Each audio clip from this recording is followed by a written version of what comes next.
Good evening, it's Thursday the 17th of April and here's what's making news around the world on World News Tonight. China, Southeast Asia relations. Xi Jinping calls for Asian nations to unite as he continues his Southeast Asian tour. Bilateral relations. Italian PM Giorgia Meloni heads to Washington on an attempt to salvage trade relations. And new discovery. Scientists discover the first ever polar planet and the weirdest planetary system ever seen.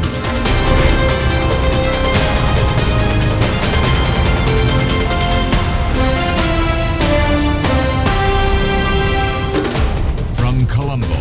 This is World News Tonight with Yasiru Bitana. Good evening once again. China's President Xi Jinping called for Asian nations to unite as he continued his Southeast Asian tour amid a sharp deterioration in China-US relations. Chinese President Xi Jinping is calling for greater Asian solidarity against what he describes as rising geopolitical confrontation and economic protectionism. His remarks come during a diplomatic tour of Southeast Asia as tensions with the United States continue to escalate. Speaking in Kuala Lumpur alongside Malaysian Prime Minister Anwar Ibrahim, Xi Jinping emphasized the importance of Asian nations working together to resist the undercurrents of geopolitical and camp-based confrontation and counter the spread of unilateralism and protectionism. The Chinese leader's visit to Malaysia follows earlier stops in Vietnam and Cambodia, underscoring a strategic push to shore up regional ties as US-China relations continue to deteriorate under President Donald Trump's aggressive trade policies. China and Malaysia signed 31 new agreements covering areas such as trade, agriculture, tourism and railway transport. While no specific details were released, the consensus highlights Beijing's growing economic footprint in Southeast Asia. As Washington embraces isolationist policies, Beijing continues its tearing down walls narrative, positioning itself as the champion of global trade integration and regional collaboration. China has reportedly ordered its airlines not to take any further deliveries of Boeing jets in response to US President Donald Trump's decision to impose 140% tariffs on Chinese goods. Donald Trump's trade war has hit the aerospace sector worse than previously thought. China has now reportedly ordered its airlines to pause orders from US plane maker Boeing, along with parts made by American companies. Its top three airlines, Air China, China Eastern and China Southern, had planned to take delivery of a total 179 Boeing jets over the next 2 to 3 years. Uncertainty over tariffs has left manufacturers and airlines alike asking just who'll pay the cost and scouring contracts to see just how exposed they might be. Even if Washington's reciprocal tariffs are currently on hold with a baseline 10% in place for 3 months, except for China, which has a full 145% levy in place, the long build times for aircraft means those figures could easily change between now and ultimate delivery. With an order from Airbus on the cards, US airline Delta has stated it won't pay the cost of tariffs at all, and the European plane maker is saying it's still assessing the impact of trade tensions and a possible 20% duty on its exports. Some airlines, like Ryanair, have indicated they could defer deliveries until next year while waiting for clarity. Either way, with a decades-old agreement that maintained aerospace traders duty-free now in tatters, the world's airlines and plane makers could now be on course for a serious standoff. Ahead of South Korea's turn for tariff talks with the US scheduled for next week, Japan began its own negotiations yesterday with Washington with a surprise attendance by Trump. Top trade officials from Japan arrived in Washington on Wednesday for tariff negotiations with their U.S. counterparts. Tokyo hopes to lower the reciprocal tariff rate of 24% and receive tariff exemptions on steel and automobiles. Japanese Economic Revitalization Minister Ryosei Akizawa, who's leading the talks for Tokyo, expressed optimism before, saying the two countries could have good negotiations that will lead to a win-win situation for both sides. U.S. President Donald Trump also joined in on the trade talks with Japanese officials. Trump took to his social media platform to announce that he would be joining Treasury Secretary Scott Bessent and Commerce Secretary Howard Lutnick in discussing tariffs and trade. After the talks, Trump wrote on his social media page that it was a great honor to have met with the Japanese delegation, adding that there was big progress made during the talks. Trump's decision to get directly involved in the negotiations also comes as he hinted at a desire to cover issues, including the amount Japan pays towards the cost of stationing U.S. soldiers in Japan.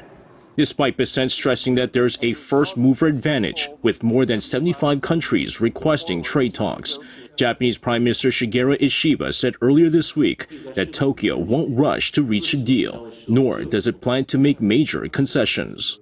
With South Korea set to hold talks with the U.S. soon, all eyes are on Wednesday's trade talks between Washington and Tokyo, as they could be a litmus test of what's to come for upcoming negotiations. According to the media, citing Russian military documents and open-source research, Russian artillery units are relying almost entirely on ammunition supplied by North Korea to sustain their bombardments along the Ukrainian front.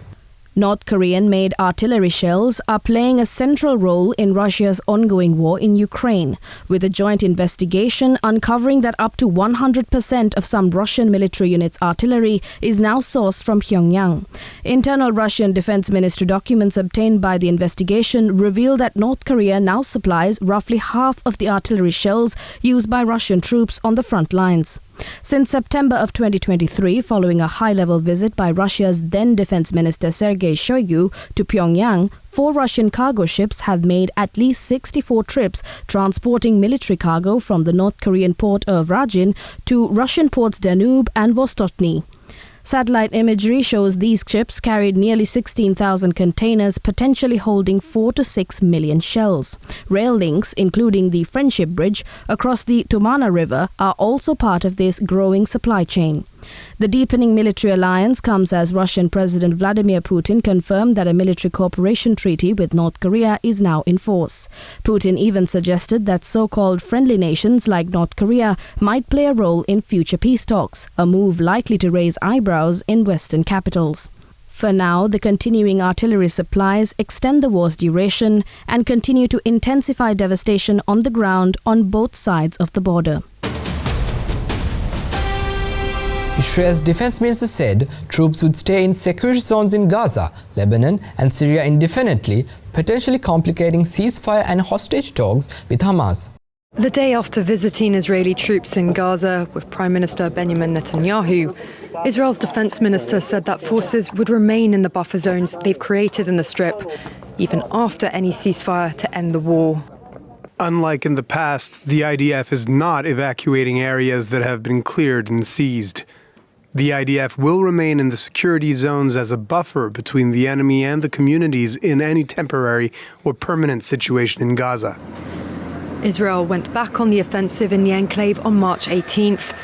Since then, it has captured more than half of Gaza, widening the buffer zone encircling the Strip, further expanding the no man's land in the north, and once again taking control of the vast Netzarim corridor in the centre, cutting off Gaza City from the rest of the territory. In southern Gaza, Israeli forces have taken control of the border city of Rafah and are pushing inland up to the so-called Morak corridor. The plan is to permanently empty the zone, which represents around 20% of the entire territory, and cut Gaza off from its border with Egypt. Last week, Israeli NGO Breaking the Silence published a report based on testimonies from Israeli soldiers who'd fought in Gaza. Meanwhile, Gaza's population has been pushed into a smaller and smaller area. The humanitarian crisis continues to grow amid Israel's ongoing military assaults and its total blockade of aid since the beginning of March.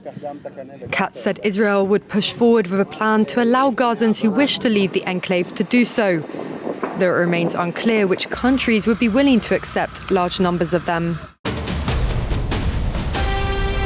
Let's take a short commercial break. More world news on the other side.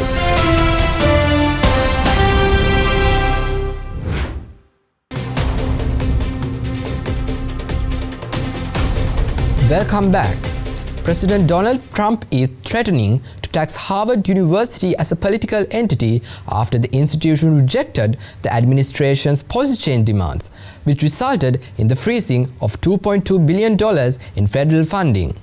U.S. President Donald Trump is keeping the pressure on Harvard University after it rejected his demands to overhaul academic programs or lose federal grants. In a social media post Wednesday, Trump wrote Harvard is a joke and should no longer be considered even a decent place of learning. A day earlier, he threatened to strip the university of its tax-exempt status and said it should apologize after Harvard called his demands unlawful.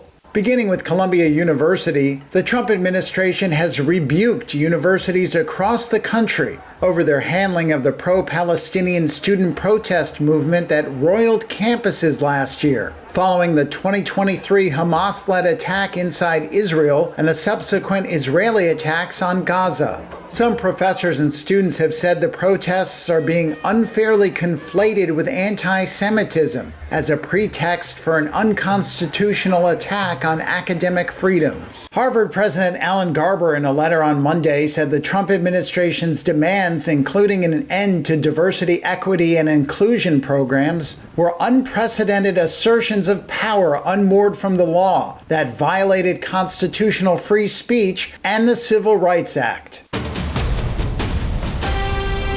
With Canadians heading to the polls on April 28th, Liberal leader Mark Carney has capitalized on his image as a steady hand in an economic storm to rebound his party in the polls over the opposition Conservatives. In the face of a trade war with the U.S. and President Donald Trump's jibes about making the country the 51st state, Canadians are heading to the polls with their elbows up, a reference to being ready for a hockey fight. The April 28th election has become a showdown between Prime Minister and Liberal leader Mark Carney.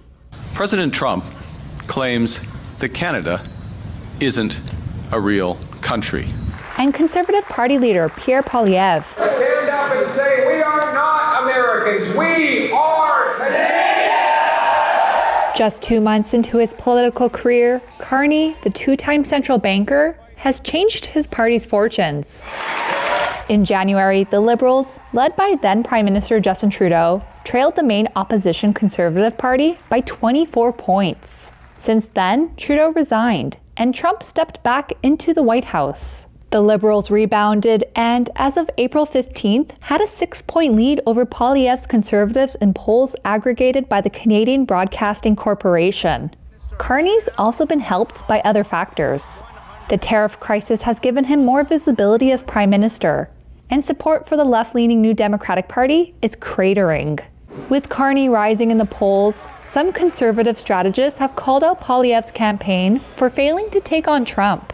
Poilievre has said on the campaign trail that Trump's threats are real and serious, and that his plans for Canada go beyond the U.S. president.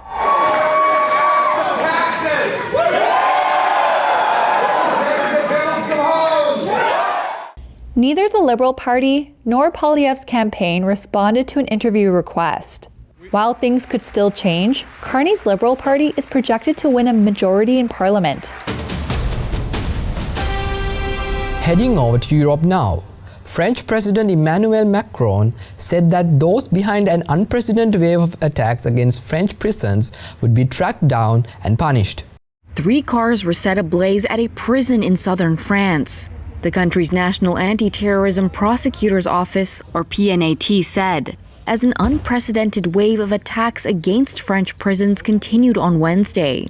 A car was also set on fire in front of the home of a prison guard in Aix-Louis, and the door of a building was damaged in the Seine-et-Marne region, PNAT said. That adds to at least 9 prison facilities and other affiliated institutions, including a school for prison staff, that have been targeted. French President Emmanuel Macron on Wednesday said on X that those behind the attacks, quote, will be found, tried, and punished. The government has pointed the finger at drug traffickers, but also said that was one among several options being probed. Justice Minister Gérald Darmanin on France's CNews TV channel called the attacks acts of terror. There are clearly, as we can see, people trying to destabilize the state by intimidating it. Why are they doing this? It's very interesting. They're doing it because we're taking action against the laxity that perhaps existed until now in prisons. which has led our country into extremely serious difficulties. Drug networks that continue to operate from prison cells. People order assassinations, launder money, threaten police officers, judges, and prison officers, and some escape. Graffiti letters DDPF, apparently an acronym for French prisoners' rights, were tagged on some of the attack sites, which some police sources said could be the work of unknown left-wing militant groups. A Telegram group called DDPF, which was created the day before the attacks started, is being investigated by police for clues, officials said.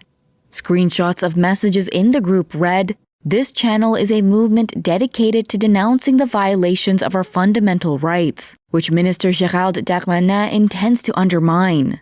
All prisoners in France must mobilize and wake up." Le Parisien newspaper said one man suspected of belonging to the group was arrested, but it was unclear what his role was in the attacks, if any. The Anti-Terrorism Prosecutor's Office and local prosecutor's office did not immediately return requests for comment. Italy's Prime Minister Giorgia Meloni is heading to Washington today to meet with US President Donald Trump in an attempt to salvage trade relations threatened by Trump's harsh tariffs. Can Giorgia Meloni do what other European leaders have failed to achieve so far?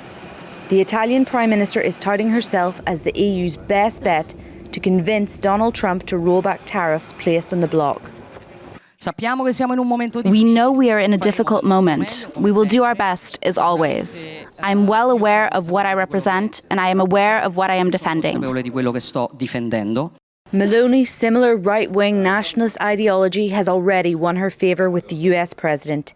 He's previously called her a fantastic woman, and she was the only EU leader invited to his inauguration in January. But it's a big gamble and tightrope for Meloni. She has demonstrated she's a team player in the EU when it comes to strong support for Ukraine, and she was also one of the first of the bloc's leaders to criticise the tariffs. Meloni is under pressure both within the EU and also at home to protect Italy's export-driven economy without breaking European rules on individual countries striking deals. Members of the World Health Organization reached a landmark agreement on how to learn from COVID-19, which killed millions of people in 2020 and 2022, and prepare the world for future pandemics. After 3 years of negotiations at the World Health Organization in Geneva, and after a final marathon session late into the night, all 32 pages of the proposed pandemic agreement were highlighted in green, a sign that the text had been approved by all member states. It's adopted. The deal was sealed at around 2 o'clock in the morning, and quickly, as noted in red on the screen, countries lined up to give their congratulatory remarks. I can see a very long list. Do you know that there is champagne outside? A bit French. While the final document must still be ratified at the WHO's assembly in May, the deal aims to ensure fair access to drugs and vaccines globally, if and when there is another pandemic. It requires nations to set up national policies for research, local productions of vaccines, and greater oversight of global supply chains. We have achieved an impressive work that has led to an historic step forward. American negotiators were not present for the final talks, as Donald Trump has begun the process of withdrawing the United States from the agency. Nonetheless, getting to a final pact was a long slog. Much debate and hours of negotiations were spent on Article 11, which defines how pandemic health products and technology are transferred toward developing nations. By reaching this milestone together, you have made history and shown how powerful collaboration can be. Multilateralism is alive and well. In its 75-year history, this is just the second time that the WHO has reached a binding agreement, following an accord on tobacco in 2003. The pact is all the more pressing with global health threats always looming, be it bird flu, measles, Mpox, or Ebola. Let's take a short commercial break. More world news right after this.